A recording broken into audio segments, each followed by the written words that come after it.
She is her own publisher. She tells them what books to publish.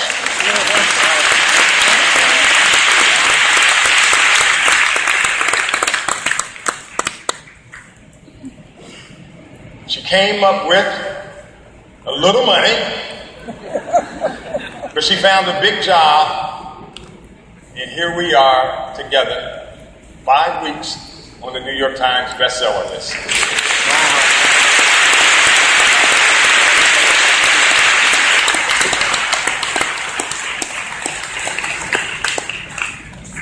Dawn Davis is bad.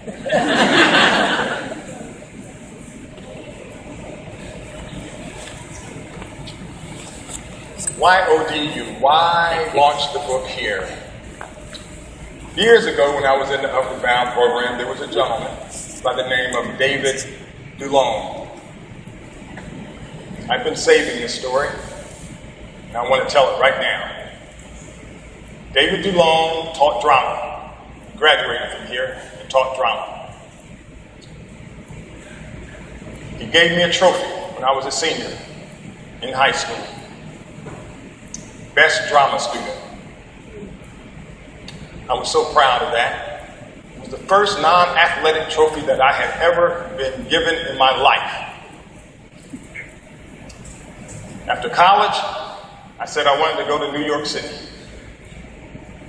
David Dulong started a repertory theater company. He summoned me to this campus in 1978. And he said, I want you to be a charter member of that repertory company. I said, David, thank you very much, but I'm going to New York City. He said, you are, really? I said, yes. He said, what will you do? I said, I don't know. I had a degree from Miami, and I thought somehow I would find my way.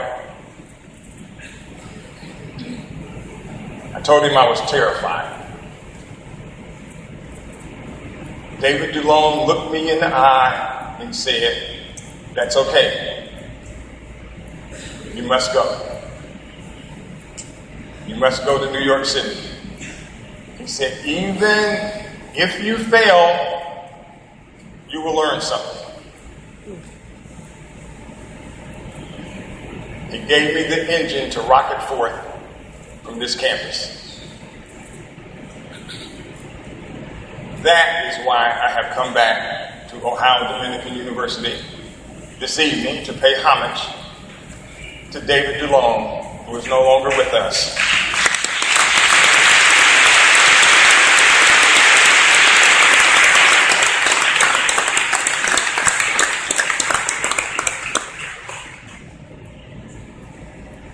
The Butler.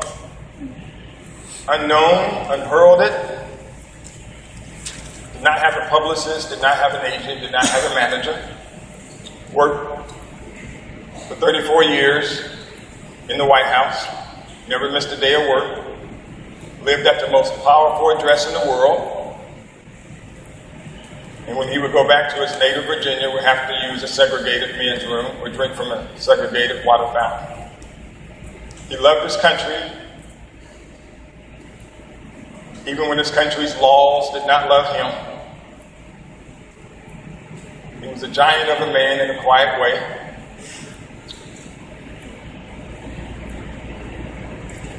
I met him and wrote a story about him. School kids would write him letters from all over the world, from France, Italy, South Korea. They would come to my office.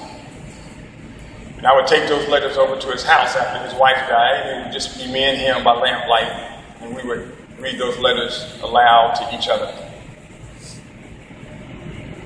Down his basement, he had a room that looked almost like the Smithsonian.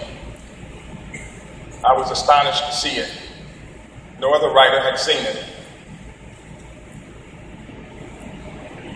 Pictures of him and President Eisenhower, him and President Truman, him and President Kennedy, him and President Nixon, all the 8 presidents that he had worked for, him and some of the entertainers, him and Sammy Davis Jr., him and Frank Sinatra, him and Elvis Presley, him and Michael Jackson.